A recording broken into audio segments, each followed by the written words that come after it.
time. I can't help it. That energy is probably why your YouTube videos are getting watched and mine aren't. The head bombing. You got that YouTube energy, you know? YouTube vibe. Nice. Hey, welcome in episode 5 of Small Business Talk podcast. We're rocking and rolling. We're still getting after these. We're doing it. I've been having a ton of fun. I get excited every Sunday night. Yeah. Like, ooh, we get to record tomorrow. We text back and forth about topics and everything. When we were filming our second episode, you know, driving over to Lenny's, it felt like we're you know, like an actor driving to Studio C. You know? We all have these big boxes of gear that look way too nice for the stuff that we have. Yeah. Making multiple trips to the car. Right. Well, all that fun stuff. got to do it. Yeah. Yeah. So how are you doing? How was your weekend? Good, man. Good. Been working a lot on something I can't stop thinking about. So I had a test with my doctor earlier this year. Are you okay? Everything's fine. Normal blood work. But he's like, your cholesterol's high. We need to get that down. He's like, you can do pills or diet and exercise. And I was like, oh, crap. I don't want to be on, medication. Yeah, the rest latter. of my life. Yeah. So really looked into it. And I've had some cheat days here and there, but basically been trying to limit to all like whole grain, natural foods, and then any low fat, no fat cheeses, and then basically only fish or chicken. Jeez. Or like birds. Yeah. Turkey, chicken, and fish for proteins. And actually I've been feeling really good. Yeah. This is like, Yeah, that's good. and I've also found what is most exciting about this is I don't feel like I'm on a diet. Like I'm not restricting calories or anything like that. I work out often. Like I don't want to be starving every day. Yeah. And I don't know that would be sustainable to get into diet mode and then, completely blow the diet and never actually change anything about how I eat. Right. I've been doing things where I'm like, I think I could continue to eat meals like this for the rest of my life. Like I'm liking what I'm eating. And I think that has been the big unlock for me. Like this is the first time I've really changed how I've eaten and genuinely enjoyed it. Yeah. Yeah, that's cool. Yeah, I've kind of been having a similar thought like since the start of this year, where like lately the last few weeks I've been fasting on Mondays, kind of for similar reasons, a little bit high cholesterol and stuff. And I used to be really into fasting. I got my Stina's cousin got me into it like a couple years ago, and I would do every single Monday a 40-hour fast, and it was more like just trying to get my ketone levels high, and it reduces cancer risk and a lot of that stuff. So I was into that. Obviously a spiritual component too, which is important. But I've kind of been focused on that. And then since the start of this year, I've had a few beers, but I've kind of cut out alcohol. Like the last month, I haven't drank at all. And it's whenever you kind of like what you were saying, like when you make those changes, your brain kind of like starts thinking a different way. You know, like if I go 40 hours without food, it becomes way more easy to not like binge at 10 o'clock at night on cereal, or I still do that sometimes actually. I like cereal, late night cereal. Yeah. That's my kryptonite. But it does kind of reframe like how you view food, what you actually need, when you go like weekly 40 hours without food. So, I feel a lot better, I like the feeling of popping out of bed at 6 a.m. as opposed to, when you're having a couple beers multiple nights a week, it's just a little bit harder to like pop out of bed, you know? And I prefer that. I like, getting my Bible reading in, getting a workout in, and getting into work, So it's just like, it feels a lot better. So I can, agree with like what you're saying and see how that's impacted my life too, So it's good we're doing that. To segue this to business, I've noticed in my life, when I'm pushing myself hard in one area, it's easier to lock in other areas. Like I've done some like long trail run races and stuff. And when you get to a point where you're like, my body can't go anymore, and then you push past that, like, it's a really freeing feeling. And it's even helped me in business. Like, we've talked a lot about our YouTube channels and growing that. And I know that I'm in like a hard low point right now where there's no subscribers, there's not a ton of people watching, but I know, thinking back to like areas of fitness, I can just put my head down, power through, keep after it, and I'm gonna see results. Yeah. And I assume it's probably the same with fasting. Like, if I can go 40 hours without food, I can manage. Accomplish a lot, yeah. It's a tough thing. And like going back to the alcohol, one of the things my wife told me was, like, with what she's listened to on podcasts and read and stuff, the people that cut out alcohol in that first year, all the things that they wanted to accomplish, they were able to accomplish, you know? Wow. So I've kind of like recognized, you know, there's part of me that feels kind of guilty about at night, like if we're just hanging out on the couch and I'm sitting there, like I'm going to be, you know, either editing a video or like doing some planning for the next day. And I don't want to do too much of that because I'm taking away from time that we can spend together. But there is like another component of like, you know, just being a lot more focused, you know, throughout the day, even into the evening, and not just like turning your brain off 100% and just lounging and being lazy, because there's only so many hours in a day, and if there are a lot of things that we want to accomplish, like we have to utilize a lot of that time, you know. So, Yeah, 100%. Yeah, that's cool. So what are we talking about today? Well, let's change gears, switch from stuff that's going well to stuff that didn't go so well. This week we're talking about our biggest career mistakes, screw ups, mess ups, anything like that. Yeah. What you got? We've had a lot. I mean, it's been a journey, because so we've closed 3 restaurants. 3 restaurants didn't do well that we had to make the decision to close. And 2 of those were kind of during COVID, but like we almost used COVID as an excuse to be like, okay, let's use this opportunity to like close up shop. And those 2 restaurants were down in Indianapolis, and it was a different market. I thought it would kind of be plug and play. We had this like, we come from a small business family, you know. Our mindset's kind of always been like, if you're not growing, you're dying. You got to keep expanding and do more, or else you just become stagnant. Which, like, our approach on that has drastically changed especially over the last year.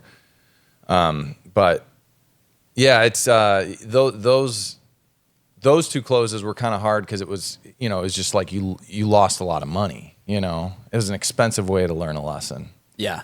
So so that was really tough. You know, just recognizing the markets are different. It's not as hard to find help in certain markets where like maybe the living, the cost of living isn't like super balanced, you know. So you don't have a lot of apartment buildings in Carmel, Indiana, you know.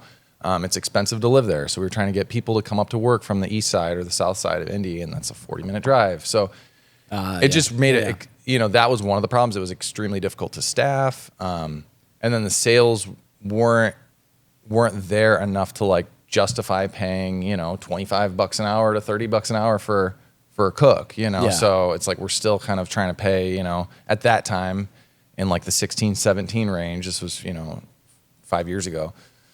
So that was a hard realization. Like, okay, sales aren't there quite where we want them. It's really hard to find staff. You know, we got a lot of money into it, but it's just like, what do we do? Yeah. You know, and we had to pull the plug at some point. So we've had to do that a number of times. I would say those have been the hardest things to go through, because it's like I said, you're kind of just throwing a lot of money away. You're giving up on the investment, and but we've just learned a lot and like realized like what we want to do, where we want to put our money, and how we want to grow if we decide that we do want to grow, you know. So. Yeah. So if you were to do that all over again, is the answer, we just don't ever open an indie location, or are there ways and a path you would have done it differently? I think it was one of those things we like with how my brain works and my dad's, like we did have to learn that the hard way, you know. Yeah. It's like if we didn't go through that, you know, we might have.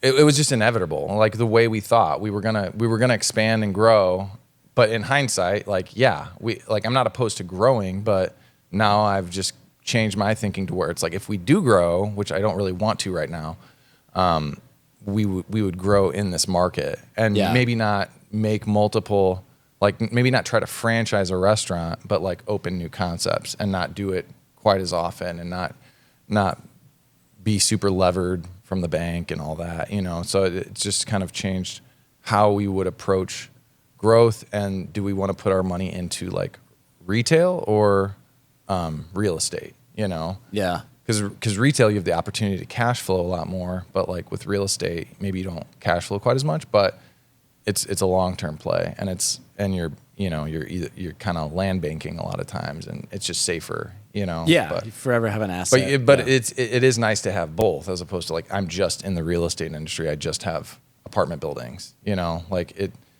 Then you to grow, you kind of do have to refinance and get levered, and you might, depending on how long your payback is, you might cash flow, but it's just, I like having the retail and the real estate and stuff. So it's interesting. Yeah. What about you? So mine's kind of a big long story. We got time? You can condense it a little bit. Okay.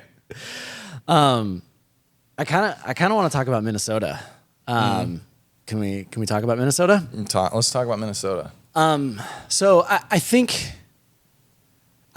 overall, I spent almost 2.5 years up there working for another home builder. And I think overall the experience was a positive one. And it was a bigger company? Yeah, it was a bigger company. They had 50 some employees when I started, I think around then. They were doing, 100 to 200 units a year, depending on which year you count. Mm-hmm. A lot of homes, a lot of volume. And I had, there's a lot of stuff I would have liked to have back through that time. I learned a ton. I think, so let me start here. So the interview process seems like a job of my dreams. I remember telling Stacy that, like, I'm not going to be heartbroken if we don't move our family here, but this does seem like what I really want to do with my career. Which was, it seemed like through the interview process, they wanted basically a creative, director kind of person. That's not what they called it, but creative director kind of person that would shape the product lineup, the floor plans, all that stuff. And that would be my main job going up there. And I'm like, sweet, that sounds awesome. Just design homes all day. Well, it kind of, I mentioned a couple episodes ago, like I went in, because they want me for this position, I must be awesome at this. Yeah. And so a lot of people here have a lot of stuff to learn from me. And I think there was some stuff that I definitely contributed to that company, but also I know carrying that attitude definitely hurt me. And if I were to go in, there's a lot more I could have learned a lot sooner from the people up there. And so, I definitely regret my attitude in the early days. But also one thing that I know I could have asked way better questions in the interview process. Maybe I was just clouded by a cool new opportunity and it just felt exciting and, thinking the best, hoping it's all going to work out. But after about a year in, I realized, this company doesn't really want me to be creative director. They need a manager for the CAD team. It kind of shifted from what I thought I was going up there to do. And again, I don't know if I don't feel like I was missold in the interview process or anything. I just think maybe the company structure kind of changed as I was there. But it definitely shifted from the core reason I was there being creative director, at least in my mind, creative director to manager of the CAD team. That's what they needed the most in order for that to be a successful position. Well, that was a train wreck because I'm just not a skilled manager. I think They wanted you more involved with actually leading a team, basically? Yeah, like I managed the team the whole time, but I kind of thought, I don't know, looking back, this is dumb of me, but I kind of thought like, oh, the team's going to, they're going on without a manager. They don't really need somebody, in on their day-to-day. They just need somebody to report to or whatever. Mm-hmm. And really my primary job is designing new homes. And it was not that. And I'm too much of a people pleaser. I didn't have direct conversations fast enough. I'm not like hyper detailed and detail oriented, and I think consistent because I'm like more of a creative. I struggle with consistency, and to be a good manager, you need to be dialed in and consistent, telling the same people the same things every single day and not give them a different answer 2 weeks later. And I think that was probably frustrating for my team, but also like the leadership team was starting to see like, oh, Adam's not really a great manager here. That was how soon in? So, I mean, I started day one managing the CAD team. But I think about a year or so in, I realized, oh, my primary job is not designing new homes. My primary job is managing a CAD team. And then, I think part of that, I struggled with, like I said, consistency and stuff. And I remember one time, this was like, I think the straw that broke the camel's back as far as leadership team was concerned. Like there's one time a permit was supposed to go in. It was my responsibility to make sure the drawings were right, and there was a little detail we were supposed to add, and it wasn't changed. Permit went in, got rejected. We couldn't dig the spec home. And it was my fault, and the manager called me about it, and I handled that moment really poorly. I blamed other people and blamed other stuff and like felt horrible about it going back home, apologized the next day, all that. But I think that was when they realized like, oh, okay, we can't really have Adam managing this team anymore. So they're very gracious, offered to like shift me to sales or drop down and stay within the team and be like a drafter for them, but not a manager and stuff. And I think through all that, I learned a ton of stuff, mostly about myself, of like, find out what you're good at and really hone in on it. Mm-hmm. Because it's really hard to be successful when you're outside your lane and doing something that you're not gifted or skilled at. I think I could take a lot of training and try really hard and eventually become a decent manager, but it would take me way more effort than it takes other people. Yeah. And I've never been more stressed than I've been managing people and stuff. And I think too, one really big thing I learned from this is like to view myself and my skills, in viewing myself and my skills appropriately. I think I overrated the job because they wanted me. And in my head, I'm like, oh, I'm awesome at this.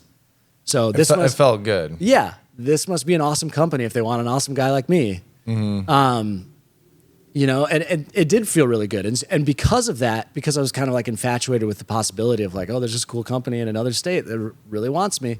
I didn't pause and take time to ask the real questions. I think I could have asked in the interview process, hey, what's my primary job?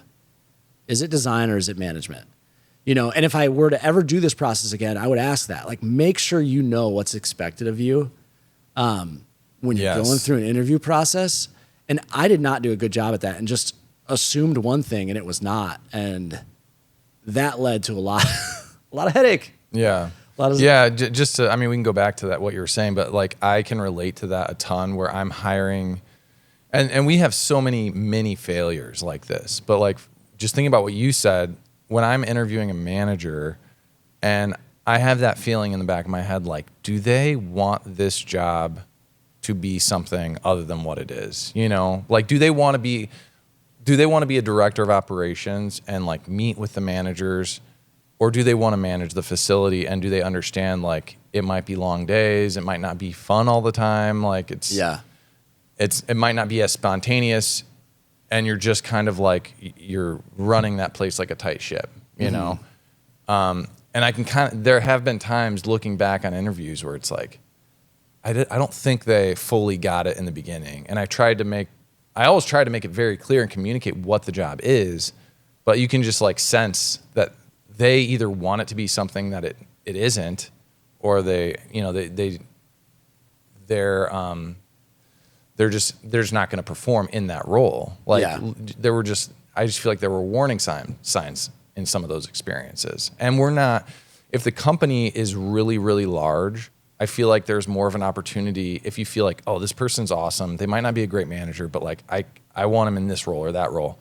And you have like the corporate office where you need those positions. Yeah. That's one thing. But like when we're the size that we are, I don't have a director of operations. I don't have, I'm doing a lot of, like I said, the bookkeeping and all that stuff. So like we try to keep our payroll as low as possible. So it's like, if I'm hiring the highest level people in the company are managers, Yeah. Well, there's not a spot to be promoted to. Right. At this point. And it's like, do I really want to grow to the point where we do have that? I don't know if I do, because then it's like, well, what do I do with my time? Like I want to be involved. And so yeah, I can relate to that for sure. Just people not really getting it or wanting the position to be something other than what it is. Yeah. I think there's this weird thing that happens when we interview for a job. And I get it. You want that job and you need to feed your family. Like, you should try and get jobs. But I think we oversell ourselves in the interview process to our detriment, where the company's going to find out who you really are at some point, usually around 90 days. Mm-hmm. Might take longer, might be quicker, but they're going to find out who you are. And if you oversold yourself, it's just going to be a bad fit. Neither party's going to be happy, because they're expecting you to be the person you sold yourself at the interview and you're not. And you're expecting this company to be something that you thought it was an interview and it's not.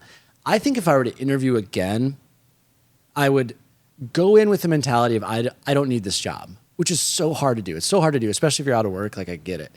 But go in with the mentality of I don't need this job. Here's actually this is what you're going to find out at 90 days about me. Here's actually what I'm good at. Here's actually what I'm bad at. I think I would, if I were to say like, I'll be an awesome creative force for this company, come out with new floor plans virtually every single day. We'll have endless designs. I can meet with people, handle myself in a meeting, get to the bottom of what a client wants in a floor plan. Check. If that's what you need, I'm your guy. If it's manager, if it's director of something, if I'm running a lot of internal meetings, I'm not your guy. You're going to be frustrated with me. And I think if people actually if you got interviewees that interviewed like that, you'd be like, I want that person. Yeah. I think most business owners would be like, that's awesome. Because they're real with you. You have an authentic interaction with that person, but nobody ever does it. But I think if I were to interview again, I would do stuff like that. Yeah. And sometimes for me, it's like there might be, if I'm interviewing two candidates for this management position and one might not be like, might be a person that couldn't run a Fortune 500 company or be a part of that in, a company like that. But there's another person who has a ton of professional experience and seems like, wow, they could really do something big here. It's like a lot of times I go with that candidate that might appear less qualified because they like the simplicity of just like showing up, running a really good restaurant, doing their job, and they're not always like, concerned about when am I going to get that next opportunity or get that promotion. The promotion that like doesn't even exist, Right. So, and what you said about like just romanticizing not only the position and like the fact that it feels good that they're like coming after you, but like romanticizing like we could live in Minnesota and there's probably so many trails there. And now it's like your judgment's clouded, 100%, like you're just focused on like some idea of what you want it to be and not the reality of like how this could end up. And it's got to start with like, is this position a good fit? Because if I'm unhappy in my job or my boss expect something completely different than what I think they're expecting, then it's not going to end well. And then it's like, who cares if there's great trails to ride up there? Yeah. When like I don't even enjoy the 40 hours a week that I'm working. Right. Yeah. 100%. It's hard to come to those realizations of, or just coming to grips with your failure, you know. But like, you need failures to grow and to learn from. But it's painful, and it's painful especially like when there's money involved. You know, it's like, man, there could have been like a way cheaper way to like learn this lesson. But yeah. a lot of times I don't think there is, you know. Yeah. Unfortunately. They are the best lessons though. Like, don't waste your failures. That's for sure. Yeah. I guess if I could do it over again, I would just grow very carefully, ask for more input from my family on stuff, and not like when you talk about like romanticizing the position, I've romanticized like, oh, it'd be so cool to like grow this company and have, 40 locations across the US. And it's like, well, maybe I'm not good enough to do that. Maybe I'm not that kind of person that can scale that well, or, especially like overnight, like wealth is earned gradually, and it's important to like understand that, and that we're limited in what we can accomplish, and that it just takes time to gain these lessons and everything. So I wish I just would have been more like careful and just cautious about just growing in general, and gotten more input, and not been like, I want this company to be something that like other people in my life are thinking like, that's crazy. You don't need to do that. What are you trying to prove? Yeah. Yeah. I think my experience as failing at a manager has helped me keep the brakes on growth. Like, I know there's enough design work out there where I could hire a few people, or, contact a drafting company out of, India or South America. I get emails from them all the time. I know I get enough volume where I could grow and make more money. But I also know, because of that failure, learning the hard way, that wouldn't be best for my life. My life is way better making less and keeping my level of stress where I can handle it, and keeping a tab on the business that I know I can handle. Yes. I mean, that is like worth so much. Yeah. Like even just sitting here, it's like I've got, like mountains of texts of people that work for me that I just have to like get back to. I got to meet with them. I got to catch up on the weekend and all that. And it's like, there is, just simplicity and not having to deal with more than what you want, or just your capacity is like, I would kill for that sometimes, especially in restaurants where it's like certain restaurants don't really make money, but they take a lot of energy, and you're working on plans to get it to be profitable and all that. And it's just like, man, it just takes so much energy, and it's not really doing anything for us, Yeah. But like, that's just the job I'm in, and I've accepted that. And it's more than just money, it's developing people and all that, which is important. But I'm definitely like envious of your situation sometimes, where it's like, you don't have to like make calls to employees and ask them what they're doing. What are you working on today? And all that. Like, you're in control of that. Right. Right. And for anybody listening out there, sometimes making less is better. Yeah. I have a mastermind group I meet with on Mondays, and I jokingly tell them like, the only metric, air quotes metric, I track is dollars per stress. Like, I want to get the most dollars and be the least amount of stressed. It's not dollars per time. It's like, will this money I'm about to make stress me out or not? Yeah. And if it does, let's pass. Right. And I think a lot of people will be way more happy if you made, 20, 30, 50% less, but had a job that you can manage and is down the middle of your skill set. Yeah, where you can like go home and just not have to always be on. You can like mentally just focus on your family and not have something in the back of your mind. Like, sometimes I have that, but I don't really have that. Like there's always something to be working on or some sort of issue that needs to be resolved. Yeah. And so yeah, it's a challenge, but if I could do it differently, I like that we have all the restaurants we have because we have a lot of passion that was put into them and we're proud of them and all that. But at the same time, like there are days where it's like, I wish the company was half the size as what it is, Yeah. You got any other big career mistakes? It almost kind of stems from growth. Like my dad really wanted to buy, I mean, not that like I fault him for this, but he really wanted to buy the Dish restaurant, that business. And that kind of like, I think this was a failure that was good because Birdie's or next door, the dinner side of Birdie's is a little bit more upscale. So it was good to go through that process of owning the Dish and knowing like what it's like to work with a chef, even though we don't really like to have chefs in the company, just because of the mentality that kind of goes along with chefs. We prefer to call them like kitchen managers. Like you're going to be on the line, you're going to be, you're going to be prepping. You're not just going to have a clipboard and, oversee everyone, Yeah. So it was good to go through that process of owning the Dish, because, there we had a chef and we kind of learned like, okay, we don't really like that model. It doesn't like work for us real well. So I think going through that prepped us for what we have downtown because it is a hybrid of, a casual place and more upscale. So it was good to go through that, but like there were thoughts along the way of like, or in the beginning when my dad really felt strongly about it because there was just, it was a big part of the community, that restaurant. Everyone kind of knew what it was, but Yeah. but it just felt like I kind of knew going in that I was going to be in over my head because I hadn't been a part of a restaurant like that. Most of our places are pretty casual. Yeah. So, we owned that for a couple years before we closed it and then moved downtown and rebranded.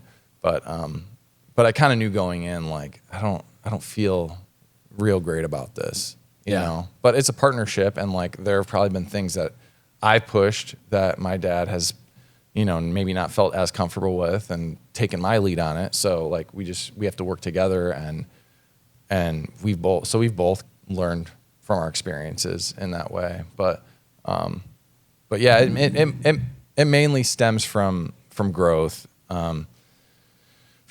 and just dealing with like, just warning signs, like recognizing, I would say like those are other mini failures, the warning signs with, like I said, about like managers and making sure you have the right people in the right position on your team, and sometimes they're hired for a position that they're not great at, but you move them to a different position and they do a whole lot better, or a different restaurant. We've done a lot of that where it's like, okay, you're not working well at this restaurant, let's try over here.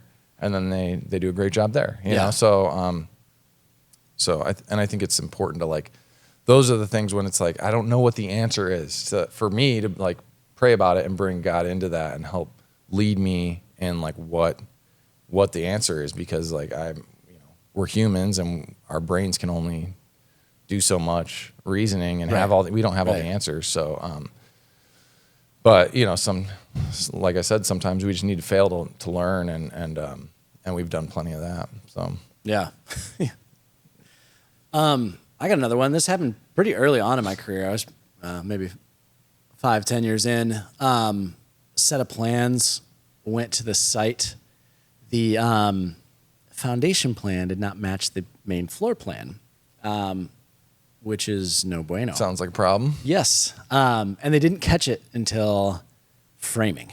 So foundation's poured, it's cured. There is an option to break it out and redo it. The client at that time didn't want, that takes time and energy and effort, and they want to get in their house. And so they were frustrated, and I remember, I think I talked to them on site. I can't remember if it was in person on the phone, but I remember, talking to them and saying, hey, this is nobody's fault but mine. I messed up on the drawings. I'm sorry. We're going to do whatever we can to make it right. Through that experience, I learned it's okay to take ownership for your mistakes. You don't have to apologize for stuff that's not your fault.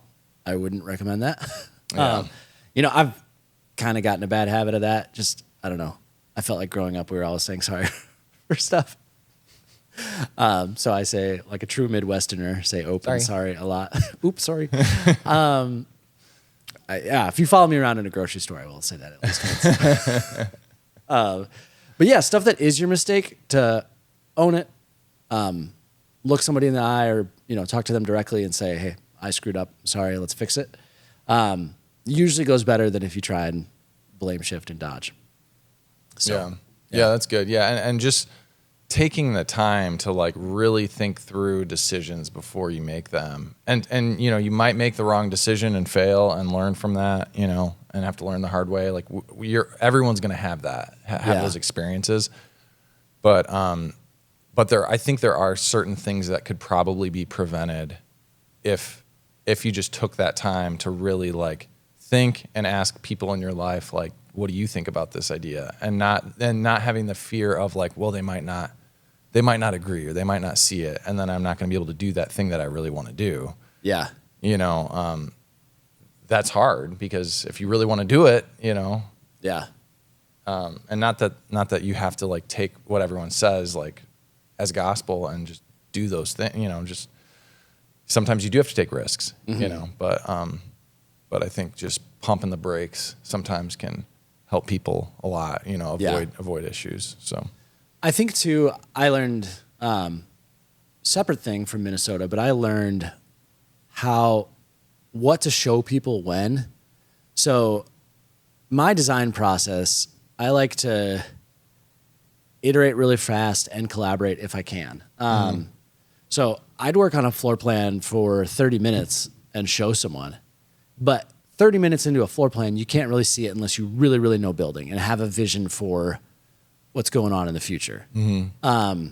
Like, oh, the kitchen's probably going to be here. And like with my dad, because he's lived this, and that's something I would do with him all the time. And, he gets it, and he's right on the same page with me. Well, in Minnesota, I would go to salespeople and have a drawing that I worked on for 30 minutes, and they wouldn't like it, and then report back to, management that, oh, Adam doesn't really get floor plans, or, stuff like that. And I had to learn when to show people what. So now when I show clients I never show a client a rough plan. I will show them, with some small exceptions, but I'll usually show them at least finished to the point where they see all the room sizes. There's furniture in there, even if it's just a sketchy exterior, but enough to show them, I've got this. I've done this before. You're in good hands. Even if the floor plan isn't what you want, it looks professional. Yeah. But some builders I work with and some designers I work with, I still will have the freedom to, hey, let's get on a call. Let's work out that floor plan, or design and draft right in front of them. What do you think about this here, and all that stuff? And so, presentation, I underestimated how important presentation can be, and learned that the hard way too. Yeah. Well, that's good that you've figured some of that out, and you can just adjust on future projects or whatever. And so, it sounds like we both kind of learned a number of things the hard way. Yes. So, but yeah, let us know if you've gone through similar experiences, or if you've had to learn things the hard way, or if you have questions on like just projects that you want to do. If we think it's a good idea, we'd be happy to share our thoughts with you. Yeah, for sure. Yeah.